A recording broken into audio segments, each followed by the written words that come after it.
is now 8 past midnight. I'm Roy Michaels, and I welcome you to the Mystery Hour, the first, only, and number one late-night paranormal talk show, right here on 91.9 FM WMEB, Orono, Maine, where each Friday we explore the greatest mysteries of our universe, as well as the darkest corners of the human mind. I'm joined tonight by Joseph, Keith, and Connor, and a special guest, Captain Smithers, who's going to deliver the night's monologue.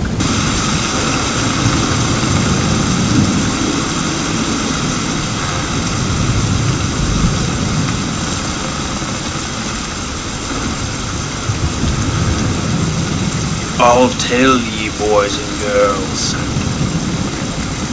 tell ye about the dark ocean. Many years I've been floating atop it.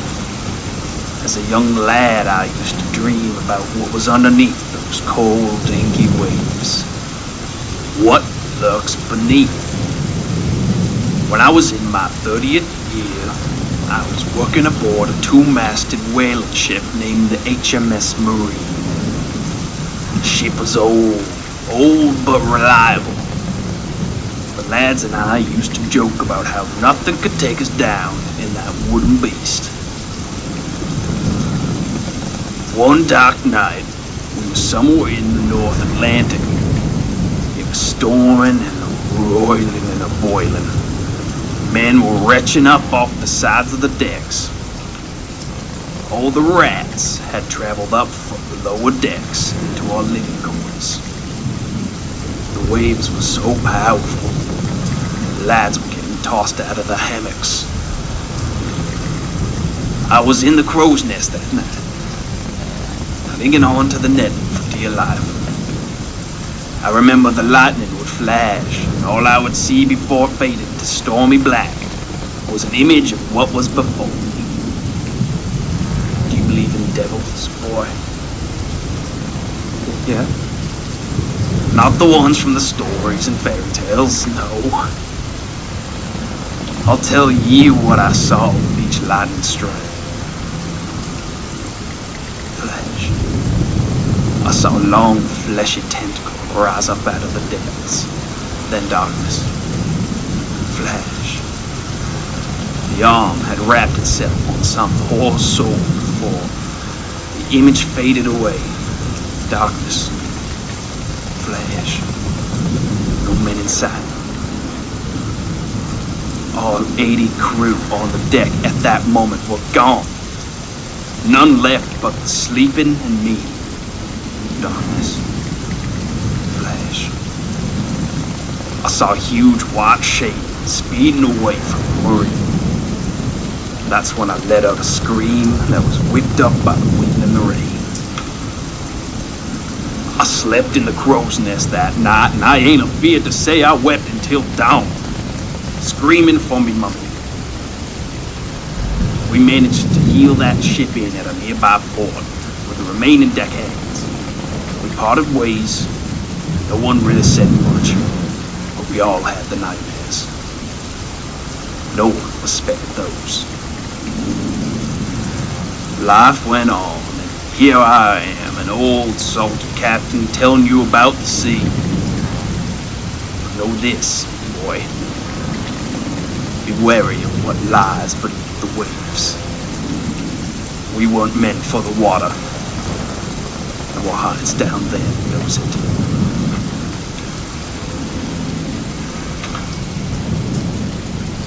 And that was a great monologue from Captain Smithers. And hey, look who showed up. Rob, how's it going, man? Hey, what'd I miss? You missed a lot, but I'll fill you in. Shoot. So our topic for tonight is mysteries from under the sea that pertains to aquatic paranormal phenomena as well as mythological freshwater and marine creatures. And to test our knowledge, I think we should play a game. I think we should play Guess That Cryptid. What do you guys think? Yeah, let's do it. Yeah? Are you ready? Alright, so, you know how it works. First place, gets a pizza from Pat's in Orono, and the runner-up gets a free tour of my apartment in Old Town.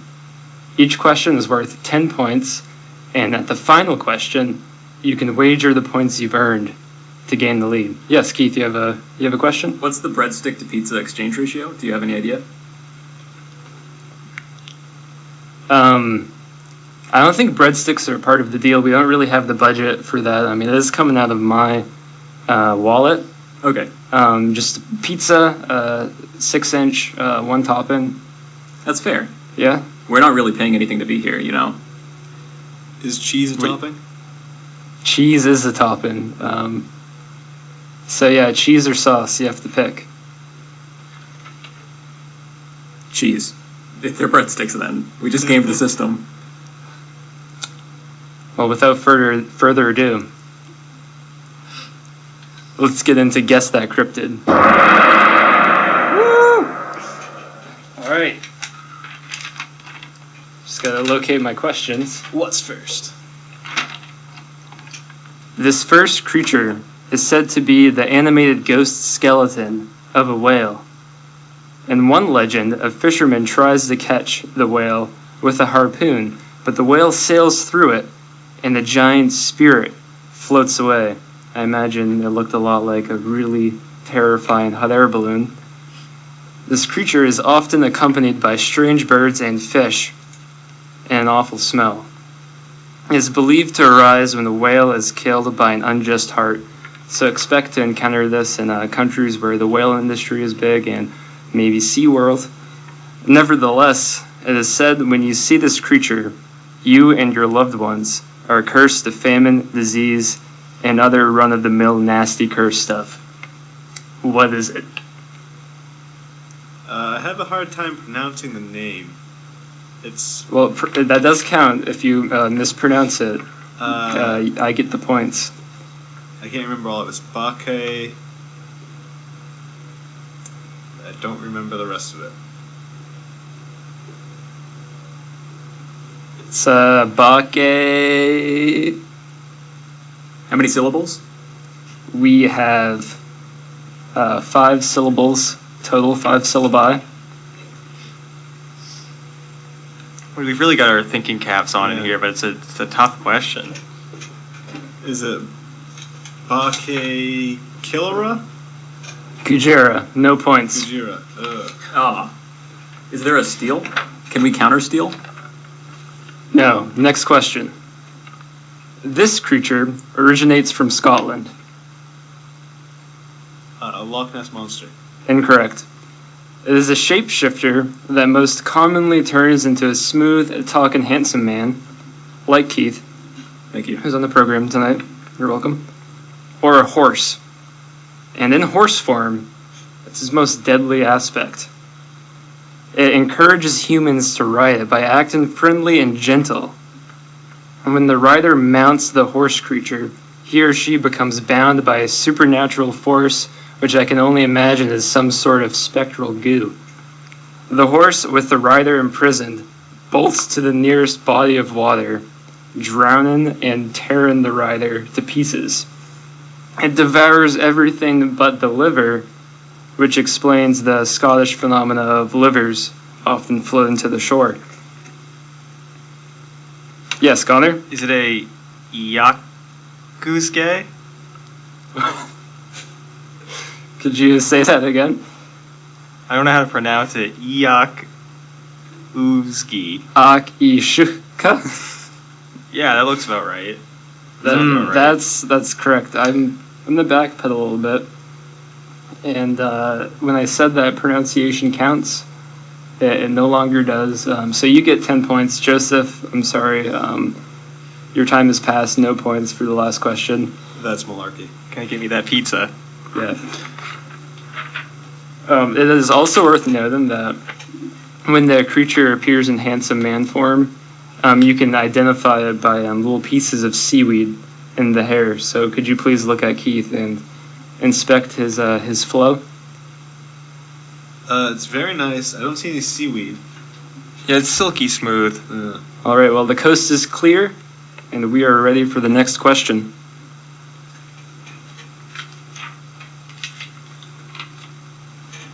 creature originates from an East Slavic folklore legend about a spirit that dwells in lakes and rivers. It is said to be the demonic manifestation of an unbaptized man who committed suicide. His appearance is dominated by a large green algae beard that covers his wide face and falls to his feet. It is said that he grabs at the feet of swimmers and descends until they can barely no longer reach the air, and he holds them in place as they thrash about until they drown. He is also known in disguise as a flower to trick little girls into serving him in his multi-dimensional underwater castle. It is worth noting that since he is a demon, he is afraid of holy waters, and many lakes in Belarus, Russia, and Ukraine have been blessed to keep him away. Rob, Yes, Rob? is that a Kelpie? A Kelpie. I'm not familiar with that term. Could you fill me in? Oh, you don't know about the Kelpies. Were Kelpie. you Googling the answers? Keith. Yes. Was there a country of origin there? Well, it's I understand you said where that he was basically blessed to not be plagued by him. he actually appears in many Eastern Slavic regions, so Belarus, Russia, Ukraine, Okay. rivers, lakes. I believe he's predominantly a freshwater species. He does not appear in the nearby ocean saltwater bodies. That's good to know. Is it- It doesn't help me guess though. Is it the Rusalki? It is not the Rusalki, but do you care to fill us in on the Rusalki? It's just pretty much what you just described. I guess it's just a different name for it. Really? Yeah. And I assume I see a laptop glare on your face, but I assume you just have that open to keep the time, and you are not cheating like Rob was. I'm just knocking away some calc homework. Yeah, just knocking it out of the park. Final stretch. Any takers? I really am not sure. My only guess was actually centered on a saltwater body, and that is now out the window. So I'll save it in case it's the next one. That's true. Joseph, you look like you're itching to give an answer. Nope. Nope. All right. Well, These should really be easier to pronounce. that These are is quite the Vodyanoi. Mm. See, now it makes sense. Vodyanoi. Vodyanoi. All right. Well, it is now 12:21, which means it's time for our first break. We are gonna go to some Jazz Whale, and then a brief show promo. You are listening to the Mystery Hour. It's our 7th broadcast, and tonight we are talking about mysteries under the sea. I'm Roy Michaels.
if you like bands like Mr. Bungle, Gogol Bordello, and the Dead Milkmen, then listen to Lookout Below, Wednesdays 8 to 10 p.m. for anything loud, fun, and unusual. I'm Aaron, and I'll be your host every Wednesday night, 8 to 10 p.m. on WMEB 91.9 FM.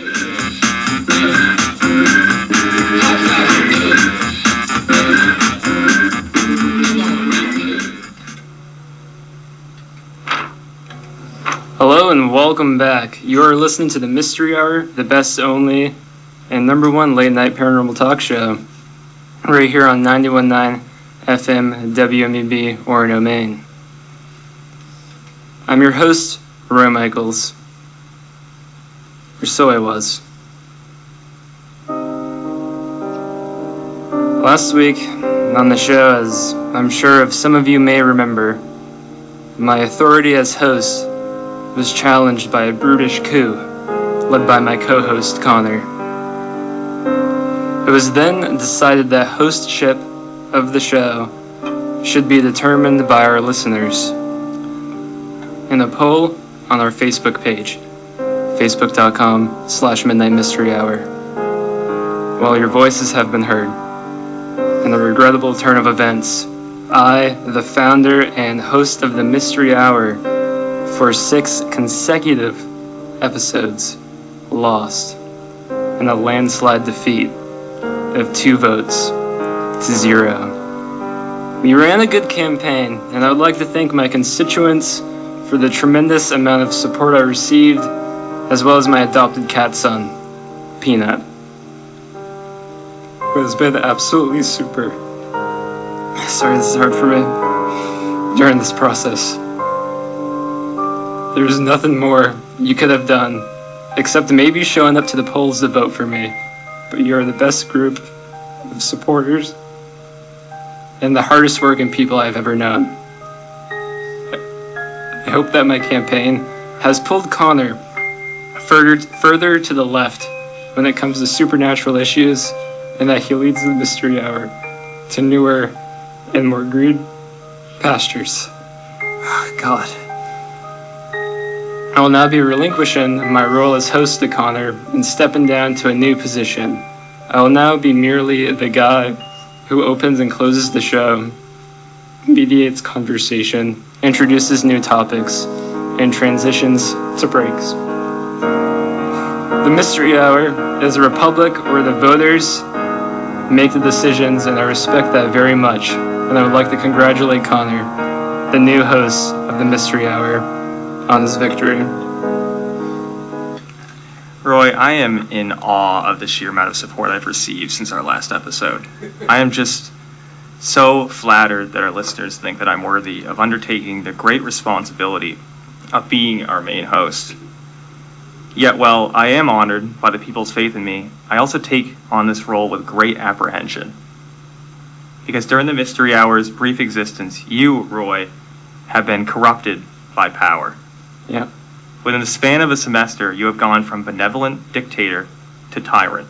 You are a man of the people, but now you care for no one but yourself.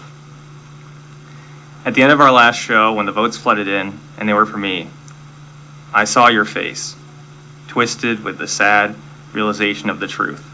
Even your ex-girlfriend voted for me. By the way, I'll call you later. And it wasn't until that moment that you realized what you had become. I don't blame you. You're only human after all, as am I. Yeah. Humans are flawed and power corrupts. That is why I will never give myself the opportunity to succumb to the devious, seductive nature of great power.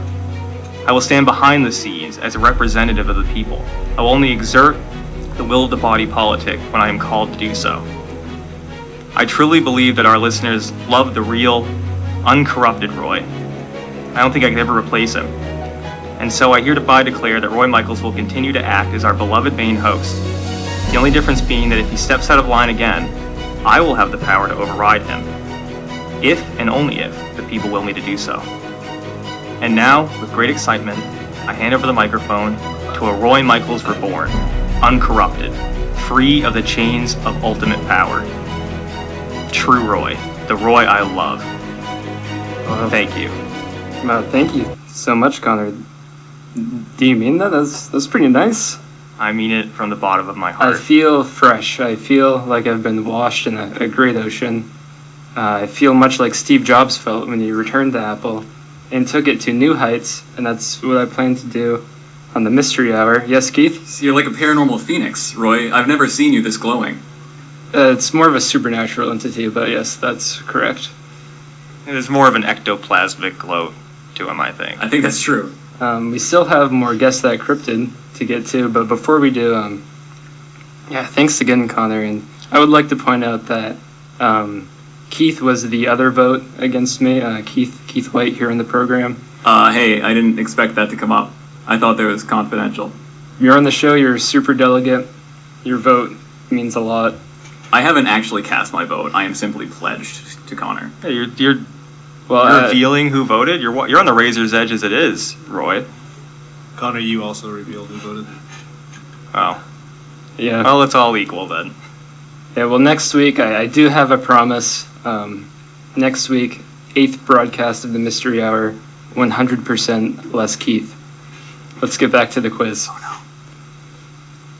This next cryptid resides in a freshwater glacial lake that, due to siltation, is incredibly murky and has very low visibility.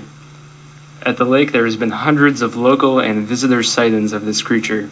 Most of them involve in a creature that is larger than a bus and has huge humps on its back, and is often seen slithering around or in the trees. Loch Ness coiled up. Monster.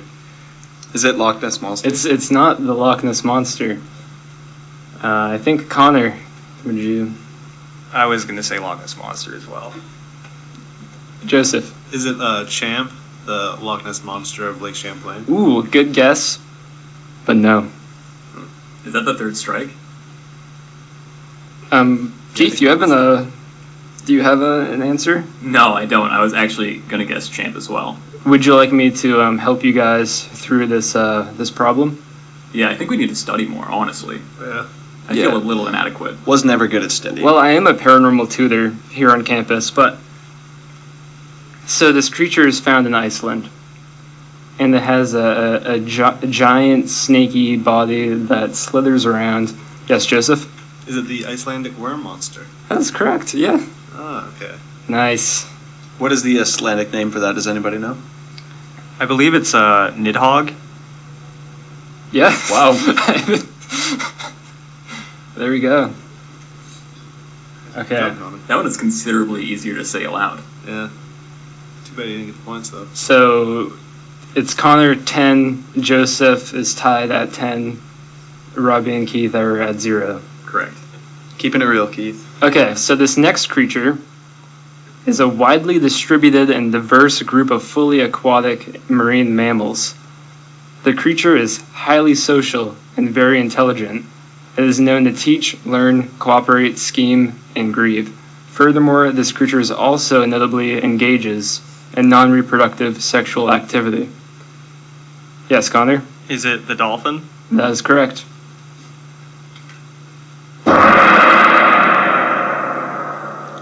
Final question. I gotta get on the board. Would any of you like to wager your points? Double or nothing. Yeah, I will. I'm all in. What's double zero, Keith? Infinity? Ah. Yeah. Rob, a pun, right? you're nodding at me, but the listener does not know that. 0 points, I wager. Okay.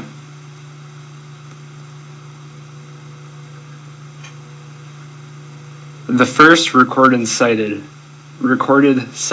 of this creature occurred in 565 AD by Saint Columba. While traveling to a body of water renowned in the region for its scenic beauty to relax, he spotted a group of people burying a body along the shore of the lake. He ran over and was surprised to discover that the corpse had been bitten by a large animal, or even a monster.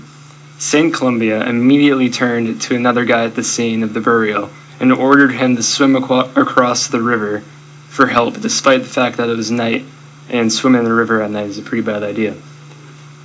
Nevertheless, The plans for the swim were almost immediately canceled, when through the night the crowd saw the figure of a monster with a long, outstretched neck rise from the black waters. The second recording took place in 1933. Over 1,000 years later, cryptozoologists have now noted that this creature resembles a plesiosaur, which, according to fossil record, possesses a fat body, a long giraffe-like neck, a long tail, and small flippers. It is now believed that not only does this creature resemble the plesiosaur, she actually comes from a long line of Plesiosauria. Any, Yes, Connor? Is it the Loch Ness Monster? That's correct. Oh. You were playing the long con on that one. Oh, it took us a while with that one. Okay, bonus question. It's the Loch Ness Monster, but it resides in Canada. Champ? No, that's Lake Champlain. Wait, what? Is it Ogopogo? It is Ogopogo. Wow, Yeah. you're inspired. You just earned that pizza. What were you doing with that laptop right before you did that? I told you I'm doing calculus homework. Connor, are you going to take that pizza or a tour of Mike's house? What's that? As the prize, are you going to take that pizza or a tour of Mike's apartment? I actually want the tour. You get to see Peanut. So as the runner-up, do I get the pizza? No, I think I'm gonna just take pizza this time around. Can we split the pizza at your house? You know, that's a pretty good idea, actually. Alright, cool.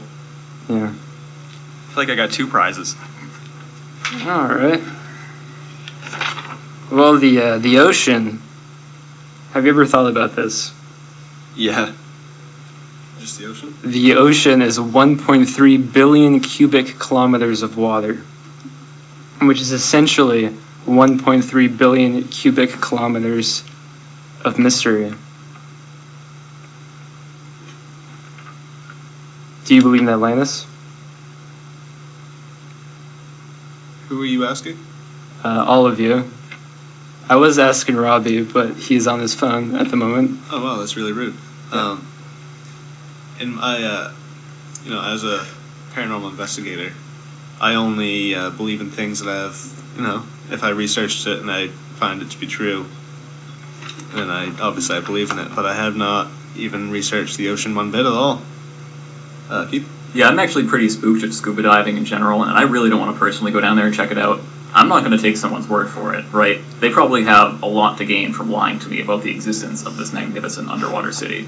Yeah, personally, I can't swim, so I do not do much paranormal investigating in the water. But based on the latest blockbuster hit, Batman vs. Superman, Atlantis is located in the Mariana Trench. I believe they filmed on location.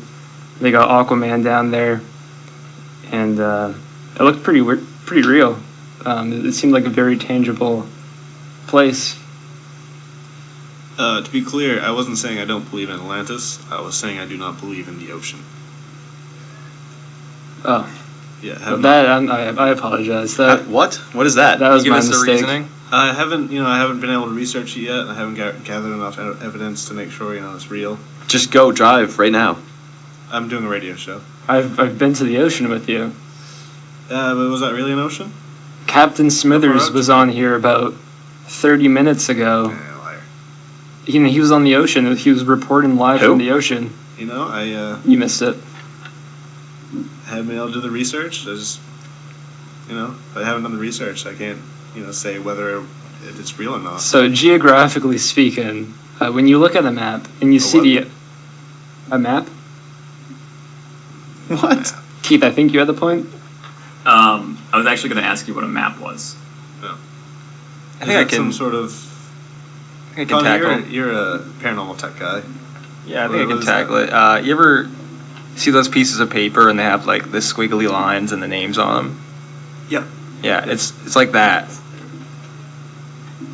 Oh, okay. Yeah, Keith. I think what Joseph is trying to say here is that if there's truly 1.3 billion cubic meters of water, we should probably be seeing a little bit of it from here. And we can't see any. There's Yeah. not a single cubic meter of water to be found in this room, even. So how do we know it exists? That's a good point. I do, well, there's a water tank outside of the studio. It's not ocean though. I have a picture of the ocean right here. I mean, you can pull up pictures of anything. And back to maps, though, Connor made a good point about maps with squiggly lines, and it reminds me of the very early hand-drawn maps of the oceans by the first cartographers.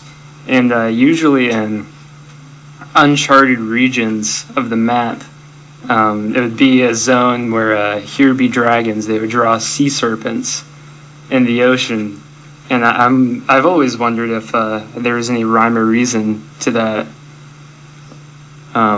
Perhaps in the ocean there is some creature that they knew of that we no longer know of, and that was their reason for not mapping that far. What do you think, Keith? Yeah, Smithers is a great family friend. I got him here on very short notice. I only spoke to him 2 days ago, and as soon as I mentioned it, he said, absolutely, I would love to get my story out there. And he's been telling it at bars for how long, Robbie? Maybe 15, 20 years now? It's been a long time. Oh, him. He was on. Yeah, he was on, him. okay. Yeah, you barely missed him. Crap. He's a great dude. What a character. Yeah. I bet he believes that the ocean exists. Yeah, if Smithers was here, he'd probably be telling you there are all sorts of creatures down the ocean there. Do you remember the story with where he was on the top of the ship and the crew got taken by the tentacles? That's his favorite story. Yeah, that's the one. He told it on air. Wow. So I'm sure we're going to boom in popularity as that gets out. Yeah, I'd like to do a quick plug for the bar, the pub, really, the fisherman's pub that he frequents and tells that story. The old ship's wheel pub down in Bar Harbor. Yeah. Ship's Wheel Pub. The new management is fantastic. Yeah, you've got two choices of food there. You get fish chowder, you can get clam chowder, and you can get meat and Yep. everything. Chowder and ale is basically just fuel for deep sea stories.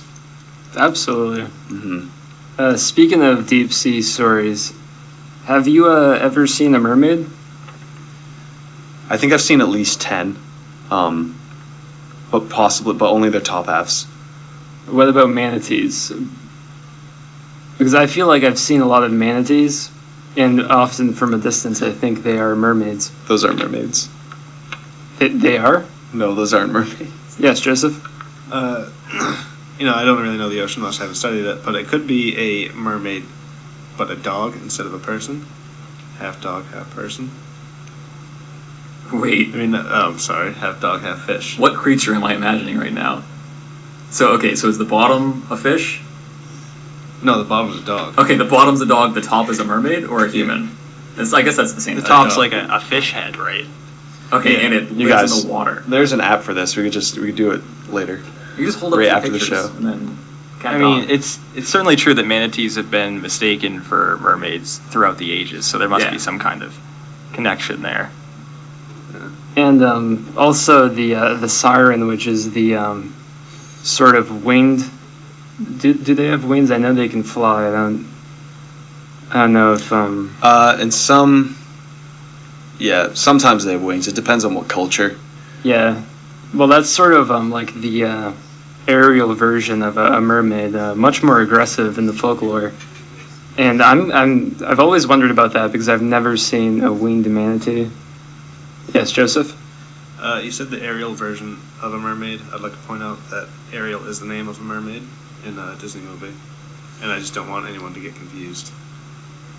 That's a an good interesting point. That's a good coincidence. point. good clarification. Thank you. Is that a coincidence? We'll never know. Oh, maybe when we do mysteries on Disney movies, but I don't think that's for a few more episodes.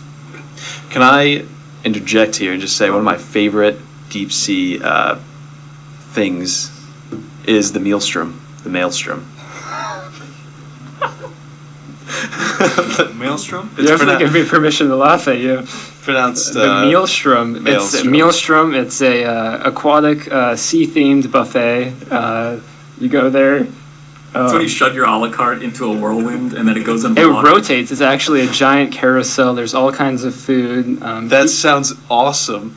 Oh my god. Yeah, I believe it's making its way to the main coast next week. Maelstrom. It's like a food truck. That's fantastic. Yeah, But, it follows the tides. What about the maelstrom? The Maelstroms. I've always just okay. So ever since reading 20,000 Leagues Under the Sea, Wait, okay, what about this? It's a post office, but the mail goes around. Are you It's like a take me maelstrom. seriously for a moment, okay? So the mail goes around the tornado, and the postman, they just kind of snatch it out. And do you know what it's called? no. Maelstrom.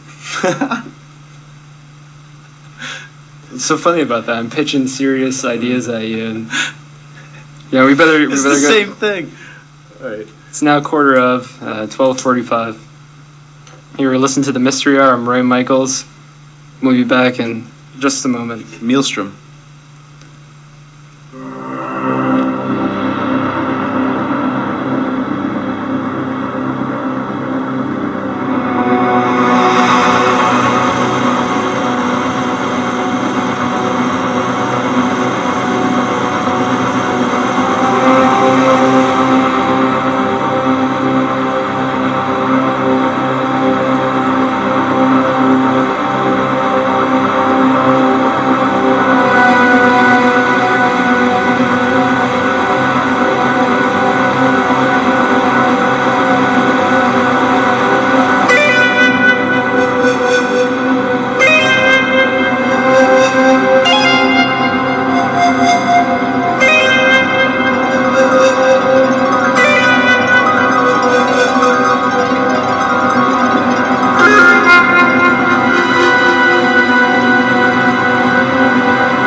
Today, my new dad threw a barbecue. I burnt everything.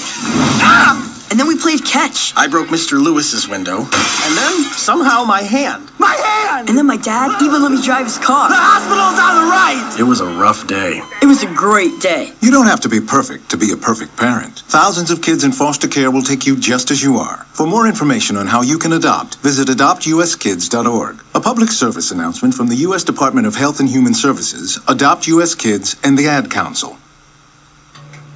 Hello, welcome back. I'm Roy Michaels. You're listening to the number one and only late night paranormal radio show right here on 91.9 FM WMEB Orono, Maine. Tonight's topic is mysteries under the sea. We are exploring oceanic paranormal phenomena as well as freshwater and marine mythological creatures. And before the break, our team member, Robbie, was explaining the intricacies of the phenomena known as the maelstrom. Yes, okay, the Maelstrom. So in 20,000 Leagues Under the Sea, there's a point in the story where they go to a place near the coast where the water starts spinning very quickly. If anyone doesn't know what a maelstrom is, it's a whirlpool. Yeah. That can suck you in and crush you. There are some maelstroms in the world that have been recorded to be up to a mile wide. And they just Whoa. start spinning and they'll suck you in from miles away. Do you think that lost vessels at sea could be the sort of victims, if you will, of a maelstrom? Absolutely. In fact, if you can get to the very epicenter of a maelstrom, then you will find treasures galore. Treasures galore in the center of a maelstrom? I don't think that's the kind of thing you should say on the radio. Just maybe not advocate for people to Go get the treasures. go get the treasures.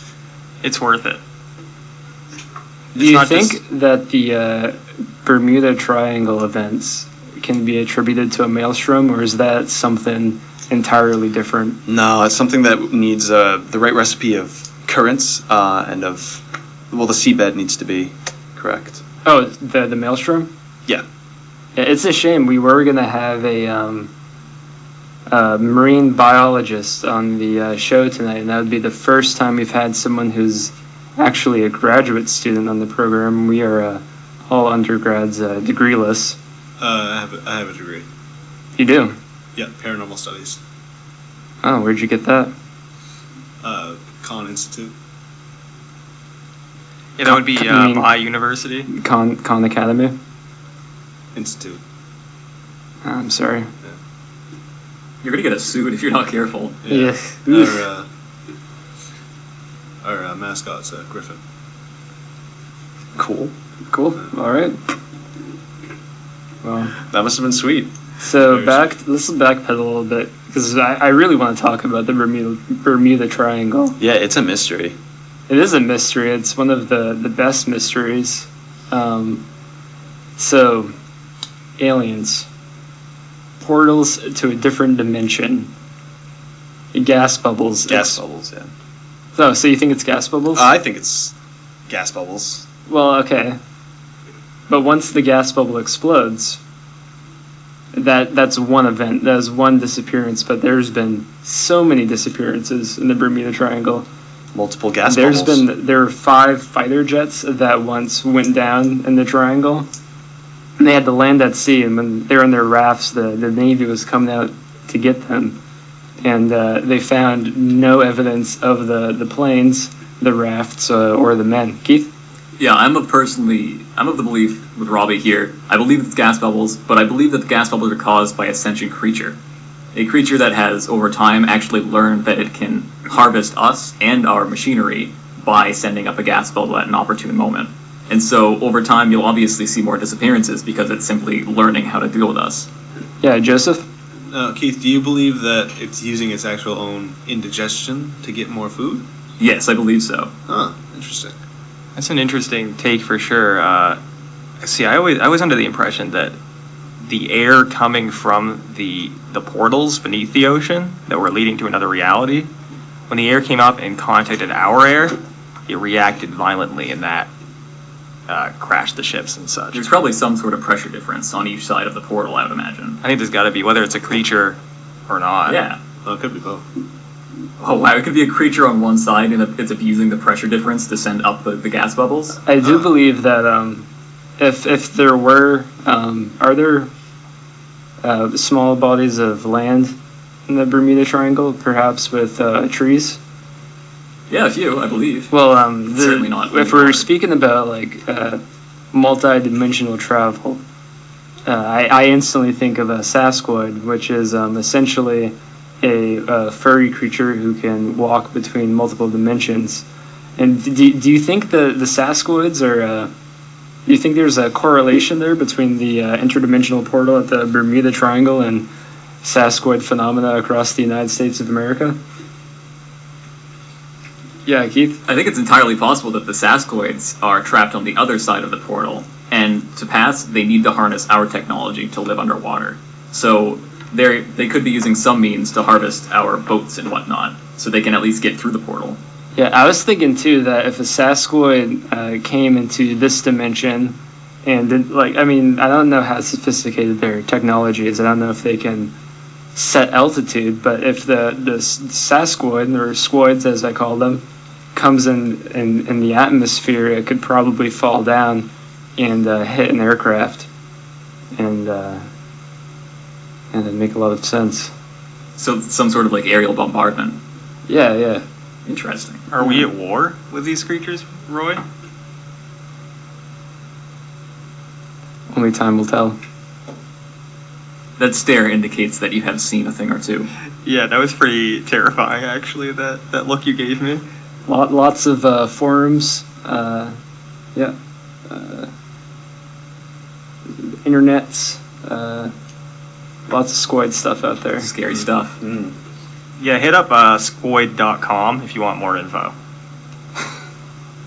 What does everyone think about crabs and lobsters? Paranormal? No? I like to eat them.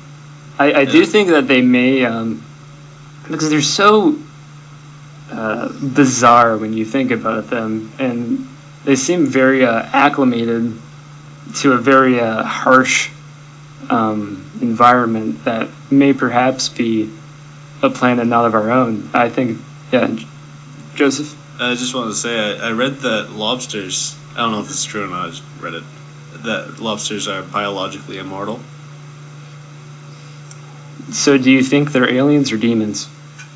It could be a hybrid. Or a crustacean? It could be an alien crustacean. Yeah. I think that's what I'm going to go with. Connor? Not only are they biologically immortal, they also have a decentralized immune system, or nervous system, rather. It's made up in such a way that it couldn't actually exist without some kind of otherworldly influence. Huh. That's very interesting. I'm glad that our marine biologist was sick, because we'd be debating that all night. Yeah. Does everyone think we should still eat them with this? I don't think you should ever eat a lobster, but that's my opinion. I don't know if I'll be able to help myself next time I see one. I make it a point to not ingest anything that's like more than 20% mercury at any time. It's a good way to live, I'd imagine. Yeah. Ooh.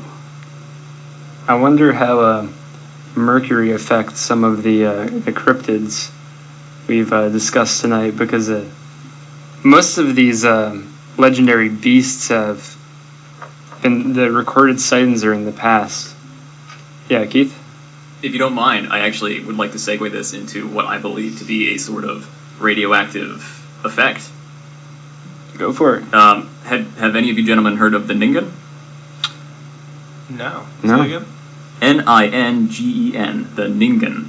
Ningen. Nope. It is a like a silver-bodied, almost dolphin-like creature, maybe 20 to 30 meters long, that's found off the coast of Antarctica, around the icy waters. And it was first spotted by a Japanese whaling crew who believed it to be like an opposing submarine. And as they approached, they looked down and saw humanoid arms and legs. And they had no idea what it was. So as it passed them, they turned and they expected fully to see like the back of a submarine. Maybe it was like an intimidation tactic, throw some silly arms in front of yourself and people are going to stay away. They saw legs. This was some like 20, 30 meter long creature with like a whalish, dolphin-y body, humanoid arms, and a face. And to this day, people say that they spotted at night off the Antarctic coast. And some believe its existence to be a result of like trans-dimensional radioactivity. It was a Sasquatch of some sort that maybe wanted, in its dimension, it had an icy terrain that it loved to stay in, and it ended up here somehow, and so it has adapted to our environment in the only way it can. That makes sense, I think. That is terrifying. Thankfully, we don't go there much. Yeah. It's cold. It could be an alien-human hybrid gone wrong. That's too. possible. Yeah, and I don't want to think about that, but If you were an alien, you would just release your your mistakes back into the tank, right? Back onto Earth.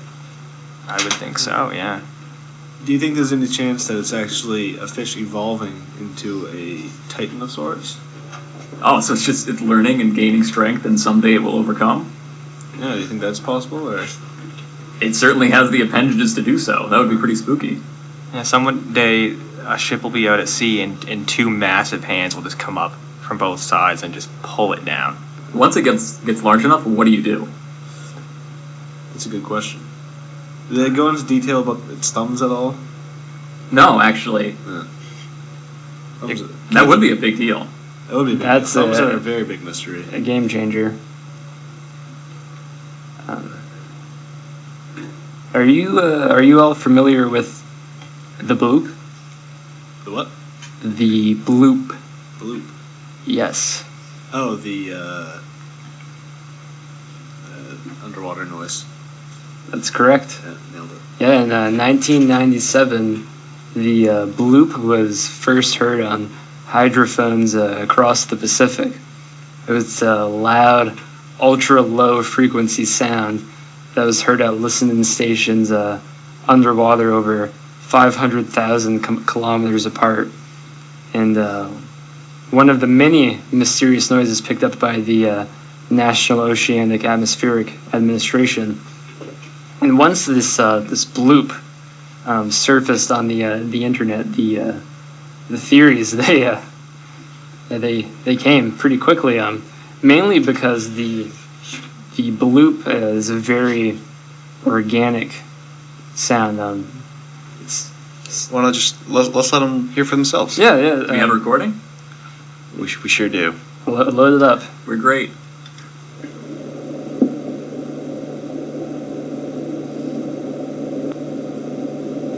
That's one bloop so far. 2.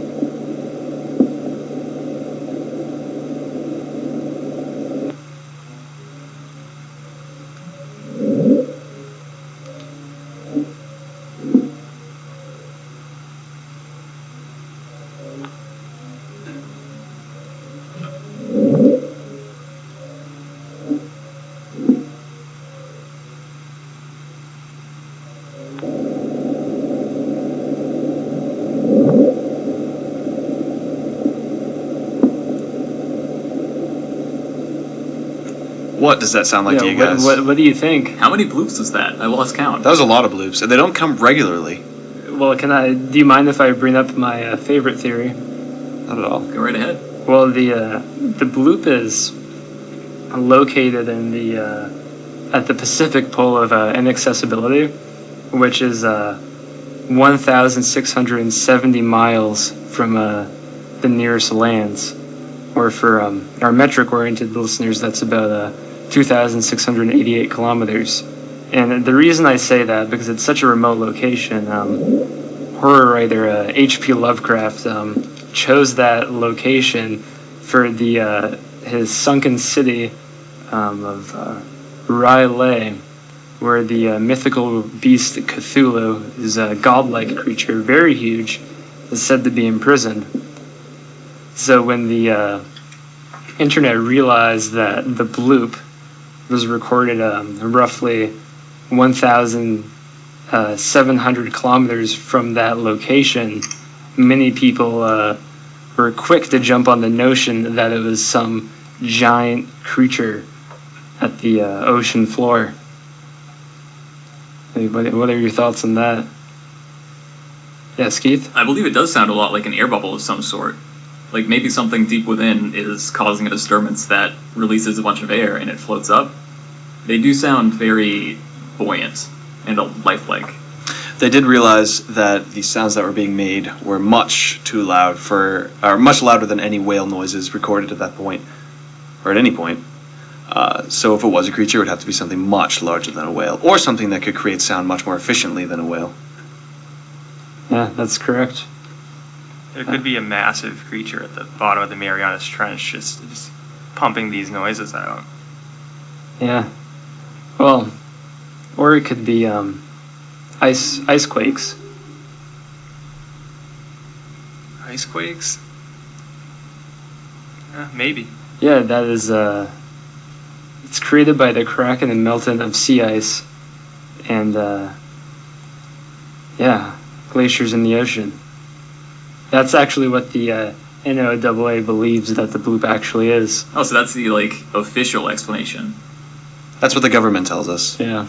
Interesting. Mm-hmm. Did they explain how it would actually make that sort of noise? Well, speaking of noises, did any of you guys just hear that noise in your headphones? Yeah. I don't believe it was in the headphones. I believe it was in the building. Bizarre. Very bizarre. It sounded like the bloop, but the bloop channel is closed. Maybe they want us to hear more. Spooky. Spooky stuff. Very spooky. This is a mystery for another time. Right now it is 3 minutes past 1 a.m., which means we have come to the end of the program. And if that sound is, in fact, some sort of paranormal phenomena, we may not be here next week. But if we survive, we'll be back. And if you liked what you heard, we are on Fridays at midnight. And next week, I believe we are talking about ghosts. Ghosts 2. Ghosts 2, Back from the Dead. Electric Boogaloo. Yes. Ghost to Electric Spookaloo next week. Don't forget, if you have any good ghost ideas, put them on Facebook. We'll see them, and we'll probably include them. We will include them. Facebook.com/Midnight Mystery Hour. You don't have to cast any votes. We've already Yeah, concluded the election votes. season is over, and we are just moving forward into a mystery-filled future. Up next, Robo DJ will be taking over, playing some jams throughout the rest of the night. He is a form of artificial intelligence with the benevolent purpose of playing music to Orono and Greater Bangor. Thanks, Robo DJ. But I have my suspicions. I'd also like to thank Jimmy Ozog for composing several original pieces of music, including what I think may be the first official theme song, the Mystery Hour, that we played at the very beginning of the episode. I'm very happy to have those tracks from Jimmy, talented guy. Thank you, Jimmy. Yeah. Thank you, Jimmy. Thanks, Jimmy. Those are ill. Thank you, Jimmy. Yeah, and the SoundCloud is music of the Mystery Hour, I believe. Yes, I believe so. And I would also like to thank Jennifer Ozog for participating in the research portion of the show. Although she voted against me and was not on the show tonight, we appreciate the work, and the creature bit would not have been complete without her. All right. Thank you. It is now 5 minutes past 1 a.m. I'm Roy Michaels, and you just listened to the Mystery Hour on 91.9 FM and WMEB, or Domain. See you next week.